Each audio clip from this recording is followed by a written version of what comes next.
Trời ơi, quá chừng thích luôn á.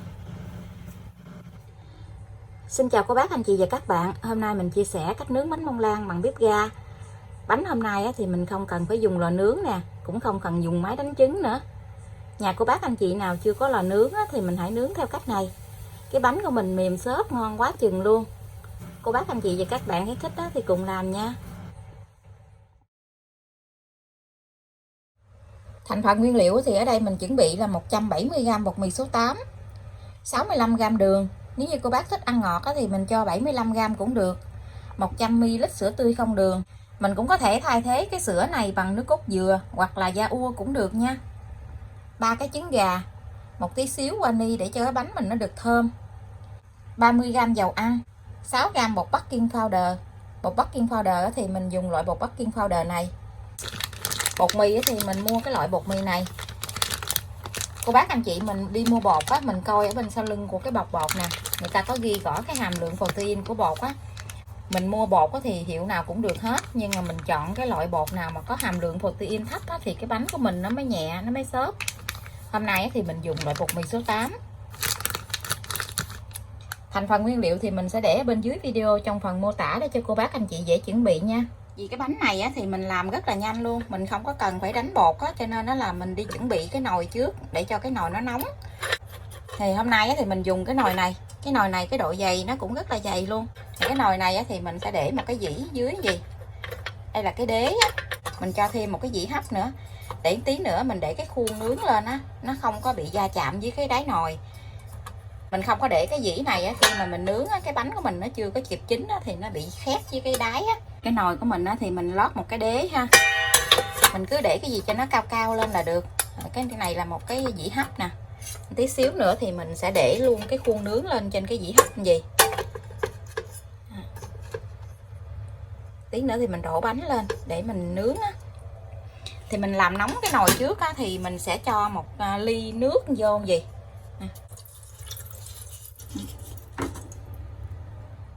Vậy thì mình đậy nắp lại.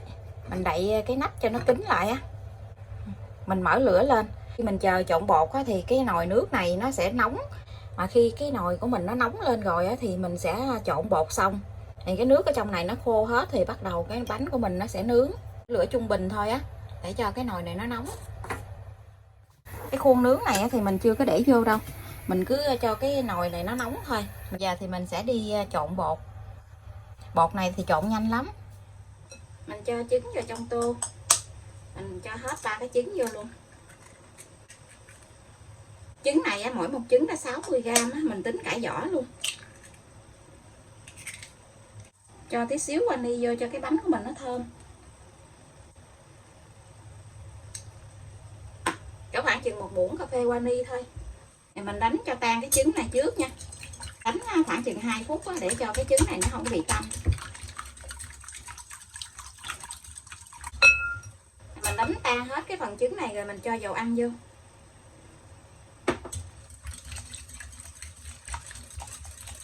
Tiếp theo thì mình cho đường vô. Mình trộn đường này lên cho đường nó tan hết.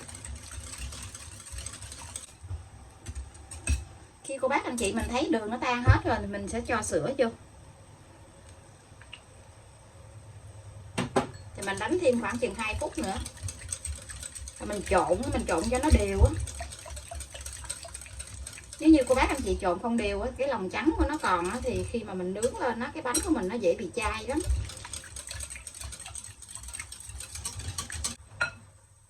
Khi mình thấy nó đều hết rồi thì mình sẽ gây cái phần bột này vô. Gây bột mì vô.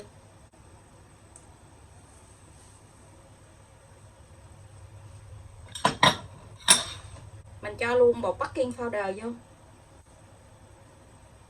Phần bột này thì mình gây ra 2-3 lần để mình trộn cho nó mau đều nha.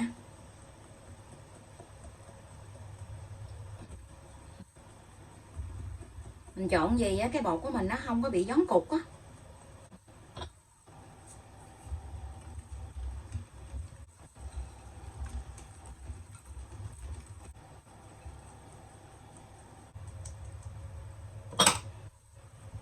Rồi mình trộn cho hết cái bột khô này lại là được nha. Mình nướng bếp ga thì cái thời gian mình nướng nó hơi lâu, còn mình trộn bột gì thì nó rất là nhanh luôn. Thì cô bác anh chị mình trộn khi nào mình thấy hết cái bột khô gì là được nha. Mình cũng tranh thủ mình trộn cho nhanh á, chứ mình trộn lâu quá thì cái bánh của mình nó cũng dễ bị chai lắm. Vậy thì mình sẽ cho vào trong khuôn để nướng được rồi nè. Hôm nay thì mình dùng cái khuôn 15. Khuôn này là khuôn đáy gời, mình lót miếng giấy nến ở dưới cái khuôn vậy. Xung quanh khuôn thì mình có thoa tí xíu dầu vô để chút xíu nữa bánh của mình nó dễ lấy ra. Rồi cô bác anh chị mình lót giấy nến ở xung quanh luôn cũng được. Bây giờ thì mình sẽ cho bột vào trong khuôn.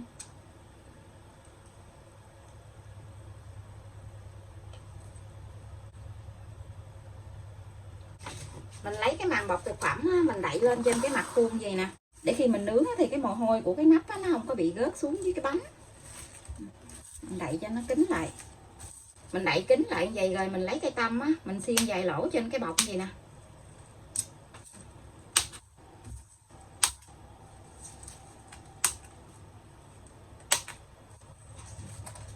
Vậy mình cho vào trong nồi để nướng luôn nha. Cái nồi của mình bây giờ nó rất là nóng luôn rồi nè, cái hơi nó lên rất là nhiều luôn. Là mình cho cái khuôn nướng vô.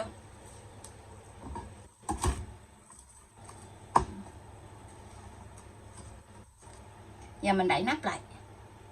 Mình cho cái khuôn vô rồi thì mình sẽ đậy cái nắp lại. Thì trong cái thời gian mà mình quậy bột thì 100ml nước ở trong này nó cũng đã khô hết rồi. Thì bây giờ thì mình bắt đầu mình nướng. Thời gian nướng là khoảng 70 tới 80 phút. Trong thời gian nướng thì cô bác anh chị mình đừng có dở nắp ra nha. Cái bếp mình thì mình cứ mở cái lửa nhỏ nhất luôn. Bánh của mình đã nướng được 30 phút rồi nè. Ở bên trong cái bánh nó nở lên rất là cao luôn. Có cái hơi nóng quá, cái hơi ở bên trong nè. Mình đậy cái màng bọc thực phẩm thì cái hơi nước này nó không có nhỏ xuống dưới cái bánh.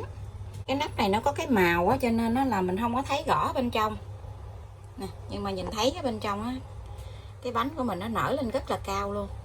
Cái bếp ga của mình lửa bên dưới nó rất là nhỏ luôn nè.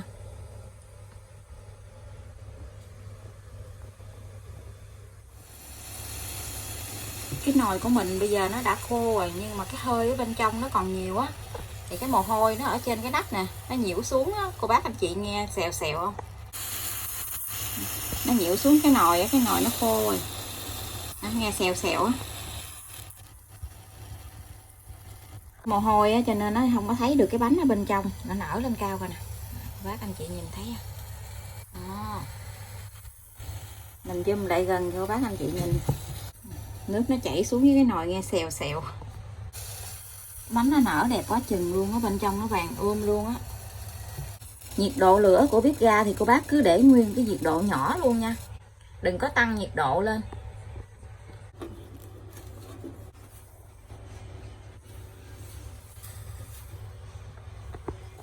Bánh của mình đã nướng xong.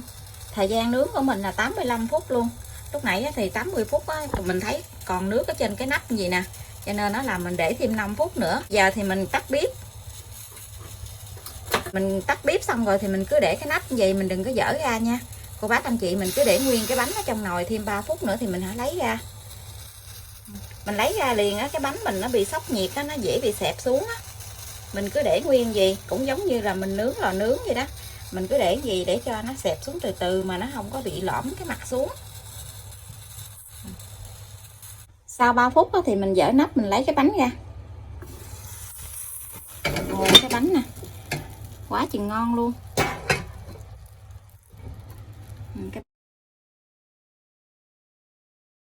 Mình có đậy cái màng bọc thực phẩm cho nên nó mồ hôi nó không có bị rơi xuống dưới cái bánh.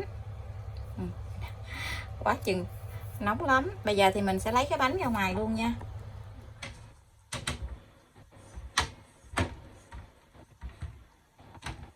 Ồ, cái bánh nè, nhìn rất là thích luôn á. Mình đã lấy ra khỏi cái khuôn luôn. Ngon ghê chưa. Mình lấy cái màng bọc thực phẩm này ra luôn nè.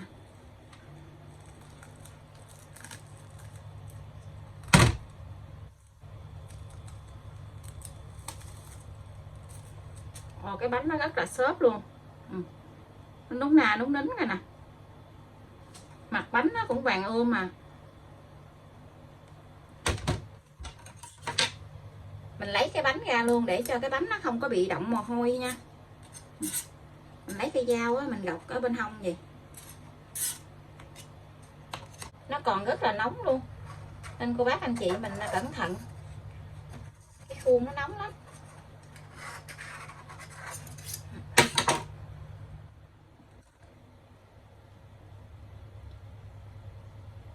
Wow, quá thì ngon luôn. Coi nè, nó không có thua gì cái bánh mình nướng bằng lò nướng luôn á. Để mình zoom sát lại cho cô bác anh chị xem nha. Cái bánh của mình nè, trời ơi quá chừng thích luôn á. Với cái bánh này thì mình mai mốt không cần phải dùng lò nướng mà cũng vẫn có cái bánh bông lan rất là ngon ăn luôn. Coi nè, thích ghê chưa, nó nở lên rất là cao luôn, nó tròn. Coi nè, để cho cái bánh nó nguội tí xíu thì mình hãy cắt ra cho cô bác anh chị xem bên trong nha. Cái bánh của mình nó núng na núng nín luôn rồi nè. Ngon ghê chưa. Là cái thành bánh nhìn thấy nó còn đẹp hơn mình nướng bằng lò điện luôn á. Coi nè,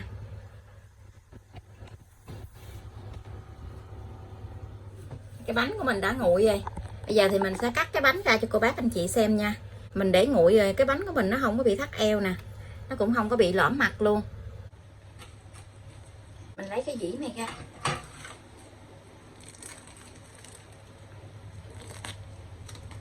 Cái bánh của mình nó xốp nè, nhìn thấy mê luôn á.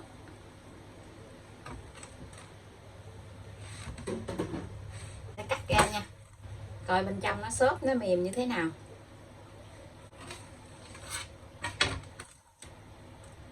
Cô nè,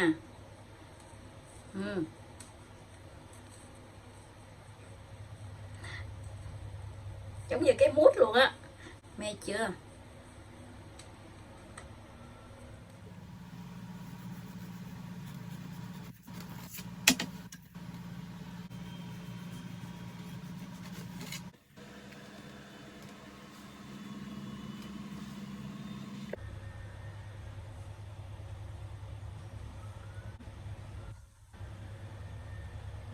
Cực kỳ ngon luôn.